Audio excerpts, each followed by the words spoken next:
Students, I am Nimra Arif. हम discuss कर रहे हैं 10th फिजिक्स चैप्टर नंबर 8 और इसको हम चैप्टर नंबर 17 भी कहते हैं, इंफॉर्मेशन एंड कम्युनिकेशन टेक्नोलॉजी। आज हमारा लेक्चर नंबर 4 है। लास्ट लेक्चर नंबर 3 में हमने डिस्कस किया था फ्लो ऑफ इंफॉर्मेशन, कि इंफॉर्मेशन एक जगह से दूसरी जगह हम किस तरह से फ्लो कर सकते हैं, सेंड कर सकते हैं। इंफॉर्मेशन एक जगह से दूसरी जगह किस तरह से फ्लो करती है, ठीक है। उसमें हमने कहा था कि रेडियो और टेलीविज़न, ठीक है, और मोबाइल फ़ोन में जो इन्फॉर्मेशन जो है एक जगह से दूसरी जगह सेंड करते हैं वो इन the form of waves, radio waves या माइक्रोवेव्स की फॉर्म में करते हैं, ठीक है, रेडियो वेव्स की फॉर्म में।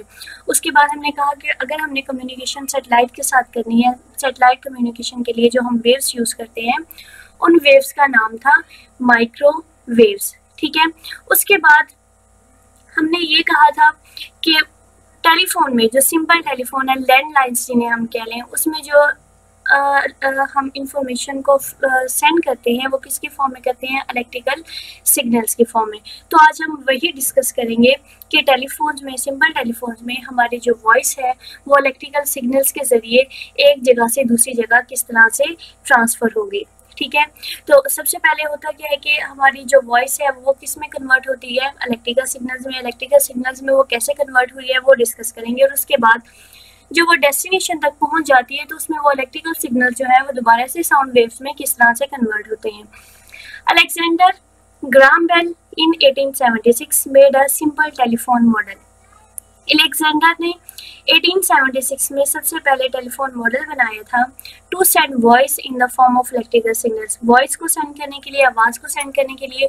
और वो किसकी फॉर्म में ट्रांसफ़र किया था उसने, इलेक्ट्रिकल सिग्नल्स की फॉर्म में, from one place to another place.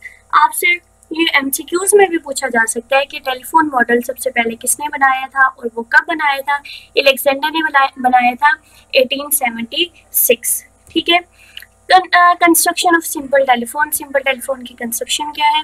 Simple telephone consist of a metal read, इसमें एक मेटल रीड है। दूसरी क्या पाई जाती है, इलेक्ट्रिक कॉइल है। और थर्ड हमारे पास क्या है, वाइब्रेटिंग डायफ्राम, ठीक है। कंस्ट्रक्शन में सिंपल माइक्रोफोन में कौन कौन से पार्ट्स हैं, एक पार्ट है मेटल रीड, उसके बाद इलेक्ट्रिक कॉइल है, और थर्ड क्या है, वाइब्रेटिंग डायफ्राम। इसको हम नेक्स्ट स्लाइड में देखते भी हैं। हमारे पास हमने कहा था कि फ्लो ऑफ इंफॉर्मेशन के लिए, ठीक है, जब भी हम इंफॉर्मेशन को सेंड करते हैं हमारे दो मेन पार्ट्स होते हैं। एक को हम नाम देते हैं ट्रांसमीटर का और दूसरे को हम नाम किसका देते हैं, रिसीवर का नाम देते हैं, ठीक है। तो अगर हम कंस्ट्रक्शन पढ़ते हैं मॉडर्न टेलीफोन की, तो modern telephone also uses diaphragm, उसमें भी डायफ्राम होता है to turn voice into electrical signals that are transmitted over phone lines. वो भी क्या करते हैं, हमारी वॉइस को इलेक्ट्रिकल सिग्नल्स में कन्वर्ट कर देते हैं, that are transmitted over phone lines, और जो आगे ट्रांसमिट कैसे की जाती हैं, फोन लाइंस के जरिए। Parts of telephone system, telephone system के दो पार्ट्स हैं, ठीक है। फर्स्ट क्या है, माउथ पीस जहाँ से हम बोलते हैं, और दूसरा क्या है, एयर पीस जहाँ से हमें सुनाई देता है। अब हम देखते हैं माउथ पीस और एयर पीस कौन से हैं। ये हमारे पास क्या है, माउथ पीस है, इसके ज़रिए हम बोलते हैं, जिसको हम किसका नाम देते हैं, ट्रांसमीटर का नाम भी देते हैं। और दूसरा हमारे पास ये सेकंड क्या है, एयर पीस है, ठीक है, जहाँ से हमें सुनाई देता है, और वो उसको हम किसका नाम देते हैं, रिसीवर का नाम देते हैं। अब हम देखते हैं डायफ्राम क्या है। इलेक्ट्रोमैग्नेट के बारे में हमने पढ़ा था, वाइब्रेटिंग, और उसके साथ मेटल रीड के बारे में भी पढ़ा था। अब यहाँ पर देखिए हमारे पास ट्रांसमीटर यानी कि एयर पीस में यहाँ पर हमारे पास क्या होता है, एक डायफ्राम है, ठीक है, वाइब्रेटिंग डायफ्राम है, और उसके साथ क्या चीज़ अटैच है, एक मेटल रीड अटैच है, और उसके अंदर क्या है, कार्बन ग्रेनुअल्स हैं, कार्बन के छोटे छोटे से दाने जिसे आप कह ले वो हैं, ठीक है। और उसे किसके साथ अटैच किया गया है, एक वायर के साथ अटैच किया गया है। अब इसकी कंस्ट्रक्शन किस तरह से वो आगे हम डिस्कस करेंगे, ठीक है। उसके बाद रिसीवर में क्या है, रिसीवर में हमारे पास क्या है, यहाँ पर वायर के जरिए एक कॉइल है जो अभी हमने डिस्कस की थी, ठीक है, एक वायर की एक कॉइल होगी, और उसके साथ हमारे पास ये क्या है, एक डायफ्राम है। अब इसकी वर्किंग किस तरह से है, उस वर्किंग को हम पढ़ते हैं। Mouthpiece and receiver, the mouthpiece and receiver contains carbon granules, इनमें क्या होते हैं, कार्बन ग्रेनुअल्स होते हैं, एंड थिन मेटल डायफ्राम, और एक क्या है, पतला सा थिन मेटल डायफ्राम है। मेटल की क्या होती है, पतली सी होती है। कार्बन ग्रेनुअल्स क्या है, कार्बन के छोटे छोटे से दाने होते हैं। When we speak into the mouthpiece. जैसे ही हम माउथपीस में बोलेंगे, the sound vibration also vibrate diaphragm. Sound की वाइब्रेशन, जैसे ही हम बोलेंगे साउंड वाइब्रेशन प्रोड्यूस होगी ना, उस वाइब्रेशन की वजह से जो अंदर डायफ्राम है वो भी हल्का थिन है, तो वो भी हल्का से क्या होगा, वाइब्रेट करेगा। ठीक है, अब उसकी वाइब्रेशन से क्या होगा, उसकी वाइब्रेशन से ये होता है flow of current through wires. A slight vibration of the diaphragm compress the carbon, वो कार्बन के जो छोटे छोटे ज़रात हैं उनको क्या कर देता है, कंप्रेस कर देता है।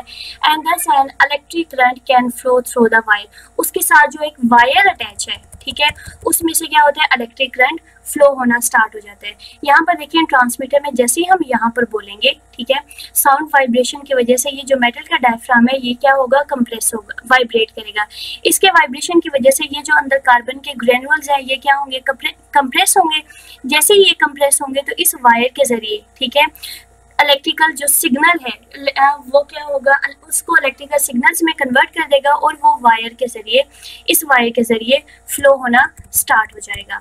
ठीक है, नेक्स्ट हमारे पास है प्रोडक्शन ऑफ साउंड वेव्स। अब ये तो था कि हमारी जो साउंड वेव्स थी वो किस में कन्वर्ट हो गई है, इलेक्ट्रिकल सिग्नल्स में। ठीक है, इलेक्ट्रिकल सिग्नल में कैसे कन्वर्ट हुई कि जैसे ही हमने बोलना स्टार्ट किया, साउंड वाइब्रेशन की वजह से डायफ्राम जो है वो वाइब्रेट हुआ, उसने कार्बन ग्रेनुअल्स को कंप्रेस किया और साउंड वेव्स जो हैं वो इलेक्ट्रिकल सिग्नल्स में कन्वर्ट हो गई। अब प्रोडक्शन ऑफ साउंड वेव, अब दूसरी साइड पर जब फोन सुन रहा है उसको इलेक्ट्रिकल सिग्नल्स जो हैं, ठीक है, वो साउंड वेव्स की फॉर्म में किस तरह से सुनाई देंगे। All above process is reversed at the end of the line by the receiver. जैसे रिसीवर ने कॉल पिक की है, ठीक है, हमने बोलना स्टार्ट किया, हमारी साउंड वेव्स इलेक्ट्रिकल सिग्नल्स में कन्वर्ट हुई, वो इलेक्ट्रिकल सिग्नल्स वायर के जरिए रिसीवर तक पहुंचा है। ठीक है, अब वहां पर ये सारा प्रोसेस क्या होगा, रिवर्स होगा।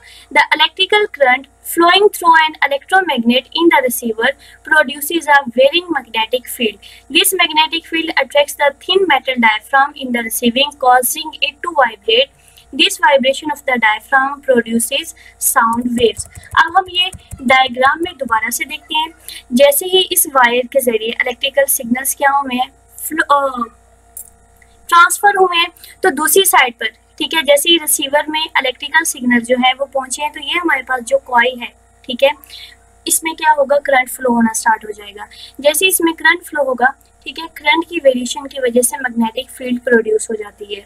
ये हम चैप्टर नंबर 15 में भी डिस्कस करेंगे कि अगर करंट को हम वेरी करते हैं तो करंट को वेरी करने से मैग्नेटिक फील्ड प्रोड्यूस होती है और मैग्नेटिक फील्ड को वेरी करने से करंट भी प्रोड्यूस होता है। इसको हम इंशाल्लाह चैप्टर में डिटेल से डिस्कस करेंगे।